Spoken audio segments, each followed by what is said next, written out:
I am Amelia, and for 28 years, I was the family footnote. The quiet one, the bookworm. The one who worked at the city archives, dusting off other people's histories. My great-uncle Arthur's funeral was a somber affair, but the reading of his will, held in his lawyer's penthouse office, felt more like a corporate acquisition. My Aunt Cynthia, in a black dress that cost more than my car, was already eyeing the penthouse itself. My Uncle Marcus, her husband, was checking stock tickers on his phone. Their son, my cousin Julian, was probably live streaming the event to his followers. The lawyer, Mr. Harrison, began to read. To my Aunt Cynthia, Arthur left his entire portfolio of urban real estate, including the Manhattan apartment. To my Uncle Marcus, he left control of the family business, the investment firm, Thompson Legacy Capital. Marcus smiled, a predator who had just been handed the keys to the zoo. To Julian, he left his collection of modern art and his fleet of classic cars. And then Mr. Harrison paused. To my great-niece, Amelia, every head turned, the air grew thick with pity.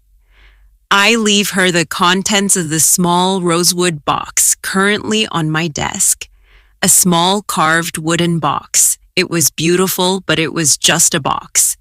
Julian actually snickered. What's in it, a paperclip? Aunt Cynthia patted my hand. Don't you worry, dear. I'm sure it's a lovely sentimental item. Arthur was always so quaint. Uncle Marcus was already discussing profit margins with his wife. I was dismissed. I took the box home to my tiny apartment. It was locked. There was no key. I felt the old familiar sting of being overlooked. But as I ran my fingers over the intricate carvings, I remembered something Uncle Arthur told me. Amelia, you and I were the only ones in this family who know how to look for the hidden chapter. I examined the box for hours. Finally, in the base, beneath a velvet lining, I found a false bottom.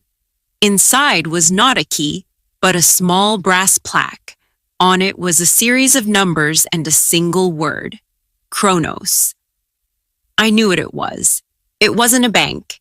It was the call number for a specific temperature-controlled vault in the deep archives where I worked, a place for priceless, fragile documents. The next day, I used my credentials to access the vault. Inside was a locked case marked Chronos. My heart was pounding. I opened it. It was filled with files. Not old letters, but deeds, patent registrations, and incorporation documents for a holding company based in Switzerland called Aethelred Holdings. I found a letter from Arthur. My dear Amelia, the family thinks I collected art. What I truly collected was ideas. They see a firm. I built an invisible empire. They value noise. I valued substance. This portfolio of foundational technology patents and data infrastructure is now yours. The estimated value? Well, you're smart. You'll figure it out. Use this power as I know you will, quietly and decisively. I sat on the cold floor of the archive, surrounded by documents worth, as I would soon learn, just over $900 million. I spent the next 2 weeks in a blur. I hired the best international law firm I could find, all through secure video calls. I was no longer Amelia the Archivist. I was the unseen chairwoman of Aethelred Holdings. My first order of business was to understand my family's inheritance. A little digging revealed what Arthur already knew. Aunt Cynthia's real estate was mortgaged to the hilt. Julian's priceless art was mostly high-end fakes he had convinced Arthur to buy. But the real prize was Uncle Marcus. Thompson Legacy Capital was a house of cards. He had made a series of disastrous high-risk investments, and was weeks away from total insolvency and public disgrace. He was desperately trying to find a buyer, a silent partner, to inject cash. I instructed my new lawyers to create a subsidiary. We called it Sierra Investments, a mysterious foreign entity with bottomless cash reserves. Sierra Investments made an offer, a very, very generous offer. Uncle Marcus, blinded by greed and desperation, didn't ask questions. He just saw the money. He agreed to sell 80% of his company, retaining a figurehead CEO position, to an owner he would never meet. He signed the papers, celebrating his genius for attracting foreign capital. He had just sold his company, his legacy, to the niece he thought was only good for dusting books. The city's historic Grand Library, a beautiful century-old building, had been closed for years, a victim of budget cuts. It was for sale.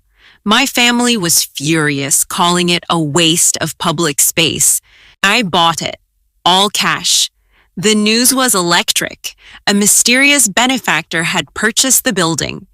I sent invitations to my family for a private announcement at the library.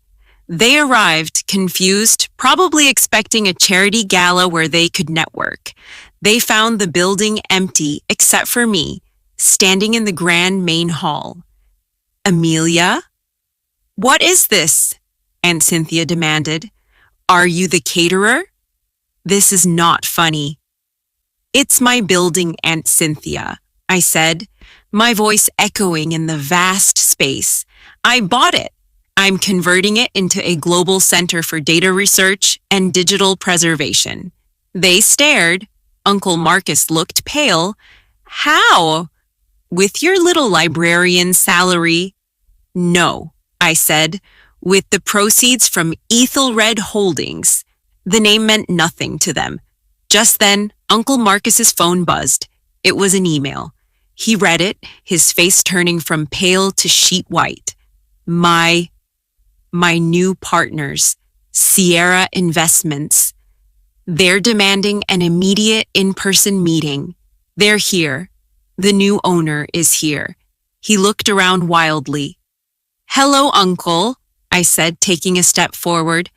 As the sole proprietor of Sierra Investments, I thought it was time we finally discussed your quarterly performance. It has been disappointing.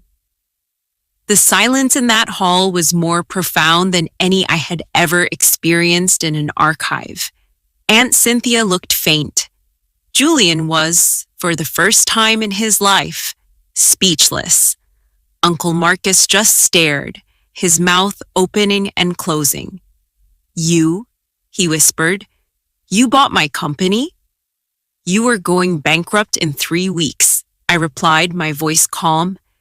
You were leveraging Aunt Cynthia's properties to cover your losses, and you'd already sold off 2 of Julian's real paintings. I didn't just buy your company, Uncle. I saved this family from total ruin, the ruin you caused. I walked to the giant arched window overlooking the city. Uncle Arthur didn't leave you a business. He left you a test, and you all failed. You saw inheritances. I saw responsibility. What are you going to do? Aunt Cynthia asked, her voice trembling. I turned back to them. Aunt Cynthia, your mortgages are paid, under the condition that you will never speak of my finances again.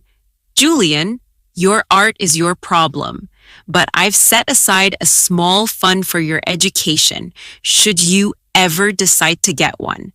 And then I looked at Marcus. As for you, Uncle, the firm needs a complete restructuring. Your services as CEO are no longer required. However, there is an opening in the mailroom. It's chance to learn the business from the ground up. The real business. It's your choice.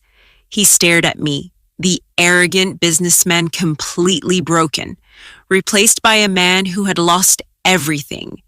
He slowly, agonizingly nodded. My family, who had seen me as a footnote, now saw me as the author. The story wasn't about revenge. It was about balance. Uncle Arthur had left his money to the only person in the family who understood the value of a story, and I was finally ready to write my own.